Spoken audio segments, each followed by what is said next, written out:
ಬೆಂಗಲ್ ಚಂಡಮಾರುತ ನೆರೆಯ ರಾಜ್ಯ ತಮಿಳುನಾಡಿನಲ್ಲಿ ಉಗ್ರಾವತಾರವನ್ನು ತಾಳಿಬಿಟ್ಟಿದೆ.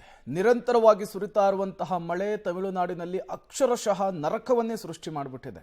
ಅದರಲ್ಲೂ ಕೂಡ ಚೆನ್ನೈ ಸೇರಿದಂತೆ ಹಲವು ಕಡೆಗಳಲ್ಲಿ ಈಗ ಪ್ರವಾಹದ ಪರಿಸ್ಥಿತಿ ನಿರ್ಮಾಣವಾಗಿದೆ. ನೀವು ಕೂಡ ದೃಶ್ಯಾವಳಿಗಳನ್ನು ಗಮನಿಸ್ತಾ ಇದ್ದೀರಿ. ಸದ್ಯಕ್ಕೆ ತಮಿಳುನಾಡಿನಲ್ಲಿ ಈ ಸೈಕ್ಲೋನ್ ಏನೆಲ್ಲ ಅವಾಂತರವನ್ನು ಸೃಷ್ಟಿ ಮಾಡಿದೆ ಅಂಥೇಳಿ ಎಲ್ಲಿ ನೋಡಿದ್ರೂ ಕೂಡ ಬರೀ ನೀರೇ ಕಾಣಿಸ್ತಾ ಇದೆ. ಸಮುದ್ರದ ಅಲೆಗಳ ರೀತಿಯಲ್ಲಿ ನೀರು ಬಂದು ಮನೆಗಳಿಗೆ ನುಗ್ತಾ ಇರುವಂಥದ್ದು, ಆಳೆತ್ತರದ ನೀರು ರಸ್ತೆಯಲ್ಲಿ ನಿಂತಿರುವಂಥದ್ದು, ವಾಹನ ಸವಾರರು ಪರದಾಡಬೇಕಾದಂತಹ ಪರಿಸ್ಥಿತಿ ನಿರ್ಮಾಣವಾಗಿದೆ. ಡ್ರೋನ್ ಕಣ್ಣಲ್ಲಿ ಚೆನ್ನೈ ಕಂಡಿದ್ದು ಹೀಗೆ.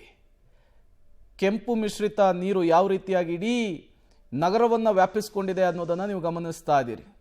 ಜನಜಂಗುಳಿಯಿಂದ ತುಂಬಬೇಕಿದ್ದಂತಹ ಈಗ ಚೆನ್ನೈ ಸಂಪೂರ್ಣವಾಗಿ ನಿಶಬ್ದವಾಗಿದೆ.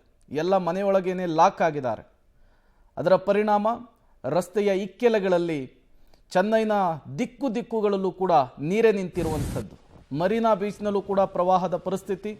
ಚೆನ್ನೈ ಮೇಲೆ ಕಾರ್ಮೋಡ ಯಾವ ರೀತಿ ಆವರಿಸ್ಕೊಂಡಿದೆ ಅನ್ನೋದನ್ನು ಗಮನಿಸ್ತಾ ಇದ್ದೀರಿ. ಮಂಜು ಮುಸುಕಿದಂತಹ ವಾತಾವರಣ, ಮತ್ತು ತಗ್ಗು ಪ್ರದೇಶದ ಮನೆಗಳಿಗೆ ನೀರು ನುಗ್ಗಿರುವಂತಹದ್ದು. ಮನೆಯಲ್ಲಿದ್ದಂತಹ ದವಸ ಧಾನ್ಯಗಳು, ಪೀಠೋಪಕರಣಗಳು ಸಂಪೂರ್ಣವಾಗಿ ಜಲಾಹುತಿಯಾಗಿದೆ. ಲಕ್ಷ ಬೆಲೆ ಬಾಳುವಂತಹ ಬೈಕುಗಳು, ಕಾರುಗಳು ಎಲ್ಲವೂ ಕೂಡ ಜಲಸ್ವಾಹ ಆಗಿರುವಂಥದ್ದು, ನೀರಿನಲ್ಲಿ ಮುಳುಗಡೆಯಾಗಿರುವಂಥದ್ದು.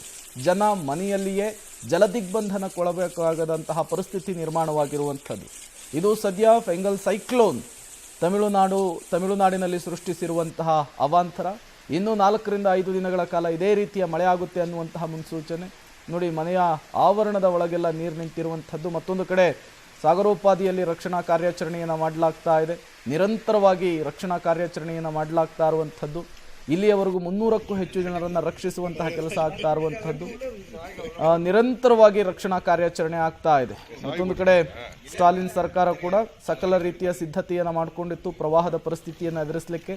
ಇಲ್ಲಿಯವರೆಗೂ 3 ಸಾವು ತಮಿಳುನಾಡಿನಲ್ಲಿ ಈ ಸೈಕ್ಲೋನ್ಗೆ ಆಗಿರುವಂಥದ್ದು. ಇನ್ನೂ 4 ರಿಂದ 5 ದಿನಗಳ ಕಾಲ ಇದೇ ರೀತಿ ಮಳೆ ಸುರಿಯೋದ್ರಿಂದ ಪರಿಸ್ಥಿತಿ ಮತ್ತಷ್ಟು ಬಿಗಡಾಯಿಸುವಂತಹ ಸಾಧ್ಯತೆ ಇದೆ. ಮತ್ತಷ್ಟು ಮಳೆಯ ಅವಾಂತರಗಳು ಸೃಷ್ಟಿಯಾಗುವಂತಹ ಸಾಧ್ಯತೆ ಇರುವಂಥದ್ದು.